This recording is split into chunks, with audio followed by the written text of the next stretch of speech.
We are back now with a GMA health alert about tick-borne illness. Many experts are saying tick season is getting longer, bringing more risk for disease. And ABC News medical correspondent Dr. Darien Sutton is here with what you need to know. Great to see you, doctor. Great to see you all as well. This is a topic I think a lot of parents especially think about. Break down what the signs and symptoms are if you get a tick bite. Yeah, well, we all know that textbook sign, right? The bullseye tick bite Right. sign that you want to look for when you're investigating. But most often when I'm talking to patients, the symptoms that you wouldn't expect, the fever, headache, body aches, those are actually the more common symptoms that patients present to. But just to back up, why are we seeing more ticks in general? And I know you had this question before the break. You know, the weather is getting warmer. We're having less days below freezing. And it's important to remember that ticks are active any day above freezing. Now, ticks can transfer a variety of types of infections, viral, parasitic, but we really focus on those bacterial infections like Lyme disease, which of course many people are most concerned about, where you can see high rates of infection here in the Northeast as well as the Midwest. I'm going to show my South Carolina right now, but we used to have to search our dog every time the dog would come in. Yes.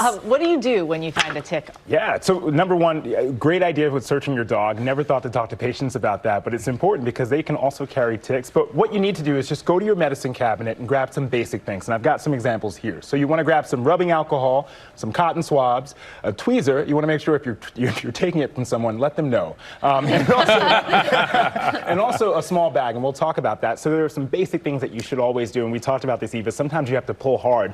You want to make sure to use that tweezer, grab onto the tick, and pull it upright. And as Eva was indicating, because she's got some more experience than many of us, you want to pull hard when you're pulling, and you want to make sure to clean the area after with rubbing alcohol, cotton swabs. Keep the area clean. The tick bite is one source of an infection, but you also want to make sure that because bacteria lives on our skin, it doesn't cause a secondary infection. So make sure you're mindful and watching that area closely. So that's after you've been bitten. How can you protect yourself? Well, number one, making sure that you're just understanding what your risk is. If you're in an area where it's highly endemic or there's a lot of ticks, and deer ticks, for example, that carry infections like Lyme disease, you want to be aware of that so that you can prepare before you go outside.